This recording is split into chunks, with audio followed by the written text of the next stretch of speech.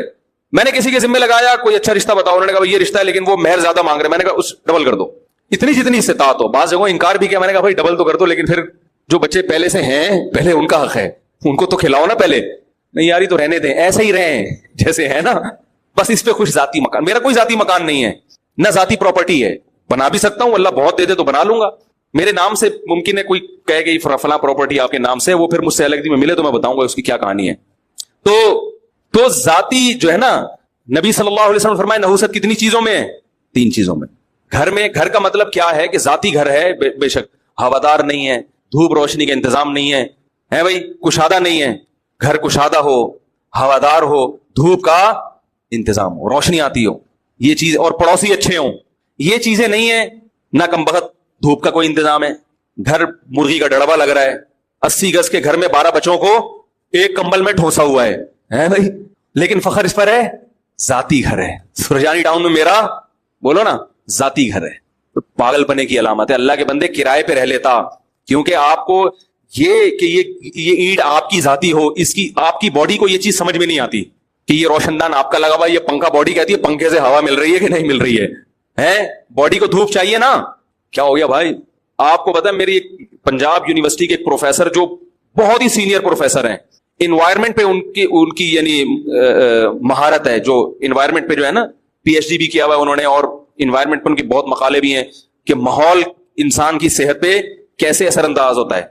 انہوں نے بتایا، ایک میٹنگ تھی ان سے، انہوں نے کہا کہ اچھا وہ مجھ سے ملنے کے لیے آئے تھے اسپیشلی، اور ملنے کے لیے اس پر آئے تھے کہ یہ جو آج کل خواتین نسل روکتی ہیں اور کہتی ہیں صحت خراب ہوگی. میں نے آپ کا بیان سنا ہے کہ نسل روکنے سے خواتین کہتی ہیں صحت اچھی ہوگی، زیادہ پیدا ہوں گے تو صحت خراب ہوگی.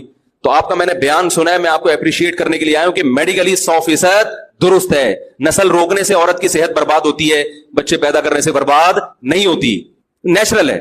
تو لاہور میں اسپیشلی ملنے کے لیے آئے تھے اس پہ اپریشیٹ کرنے کے لیے کہ کہہ رہے ہیں کہ کرو، یہ ماحول نے جو ہے نا یہ سب لوگوں کو الو بنا دیا. تو وہ اس پہ کہہ رہے تھے کہ گھر میں دھوپ اور ہوا کا انتظام صحت کے لیے بے انتہا ضروری. روشنی آنی چاہیے گھر کے اندر. اور آج کورڈ گھر بنائے جا رہے ہیں، AC میں بیٹھے رہتے ہیں 24 گھنٹے، بیڑا غرق ہو رہا ہے صحتوں کا. تو خیر، تو گھر میں ان چیزوں پہ پیسہ خرچ کرے، بے شک کرائے کا ہو، کھڑکی کھولو تو ہوا آئے، سمجھ رہے ہو، روشنی آئے اور کشادہ ہو، اسپیس ہو رہنے کے لیے. تو یہ پڑوسی اچھے ہوں، یعنی ماحول اچھا ہو ارد گرد کا. ایسا نہ ہو ایسے ایریا میں رہنا شروع کر دیا کہ بچے آپ کے چور بن رہے ہیں. سارا دن وہ پڑوسی بھی کہ ابا چرس پیتے ہیں، وہ اس کے ساتھ جو پڑوسی رہتا ہے وہ ان کی بیٹی گھر سے بھاگی ہوئی ہے، پتہ ہی نہیں 1 ہفتے سے کہاں ہے. ادھر والے جو پڑوسی ہیں ان کی بیگم ابھی تک واپس نہیں آئی. تو ان چیزوں کا اثر کس پہ پڑتا ہے بھائی؟ آپ کی اولاد پہ پڑے گا نا. جب بچوں کو پتا چلے گا، آپ کی بیگم کو پتا چلے گا وہ تو ابھی تک واپس نہیں آئی، تو کوئی اتنا بڑا مسئلہ نہیں، میں 3 دن میں آ جاؤں گی، ٹھیک ہے نا، میں تو پھر بھی ان سے اچھی ہوں. تو یہ سب چیزیں کیا کرتی ہیں؟ آپ کے گھر کے ماحول کو خراب. نیک لوگوں میں رہنا چاہیے، اچھے لوگوں میں، پڑھے لکھے لوگوں میں، اس کی بڑی ویلیو ہے، اس کا بڑا فائدہ ہوتا ہے. سخی لوگوں میں رہنا چاہیے کہ آپ کو کوئی پریشانی ہو تو وہ آپ کے کام آ سکیں. سمجھ رہے ہیں کہ نہیں سمجھ رہے ہیں؟ تو پہلے پیسہ خرچ کریں کھانے پہ، اچھی بیوی، اور پھر جب اچھی بیوی مل جائے اس کو روکنے کے لیے بھی اس پہ پیسہ خرچ کریں. کنجوسی کی وجہ سے اگر آپ کی بیوی آپ سے بھاگ گئی تو یہ آپ کا ذاتی گھر، یہ آپ کے کچھ کام نہیں آئے گا. تو اگر کرائے پہ رہ لیں لیکن بیگم سے کہیں کہ بیگم اچھا کھائیں گے، اچھا پہنیں گے، اچھی سواری رکھیں گے، سوئٹزرلینڈ جائیں گے گھومنے کے لیے، پھر اگر پیسے بچ گئے ذاتی گھر بھی بنا لیں گے. بیگم کو یہ باتیں سمجھ میں آئیں گی نہیں، لیکن انشاءاللہ اس پر عمل کریں گے، ریلیشن کیا ہو جائے گا؟ بولو نا بھائی. اچھا اگر ذاتی گھر بنا لیا، نہ اچھا کھلا رہے ہیں نہ اچھا پہنا رہے ہیں، تو وہ 3-4 دن تک تو اس کو احساس ہوگا میرا ذاتی گھر ہے، اس کے بعد وہ یہ بھول جائے گی، ٹھیک ہے نا. پھر روز روز لڑائیاں ہوں گی، کمبخت ڈبو کے مفتی صاحب کا بیان سن لیا، بٹ ڈبو کے کھانے کا اپنا مزہ ہے، ٹھیک ہے نا، اسی پہ ٹرخا رہا ہے. نہ علاج کے پیسے ہوں گے نہ تعلیم کے پیسے ہوں گے. تو 3 چیزوں پہ خوب پیسہ خرچ کرو، خوراک اور شادی پہ خرچ کرو پیسہ، اور سواری اچھی ہونی چاہیے، اور گھر اچھا کا مطلب بے شک کرائے کا ہو مگر کھلا ہوادار. اس کے بعد اگر آپ کی بچت ہے تو بھی میں اس سے پہلے ایک اور چیز کہتا ہوں کہ ذاتی گھر بنانے کے بجائے وہ پیسے سے پراپرٹی خریدو بیچنے کے لیے. سمجھ رہے ہو؟ اس میں پروفٹ زیادہ ہے. بڑے بڑے تاجر ہم نے دیکھے کرائے پہ رہتے ہیں، جتنا پیسہ گھر کے میں وہ تجارت میں انویسٹمنٹ کرتے ہیں، کہتے ہیں اس سے ڈبل کر لو بھائی، کیونکہ گھروں کی قیمتیں اتنی اسپیڈ سے نہیں بڑھتی جتنی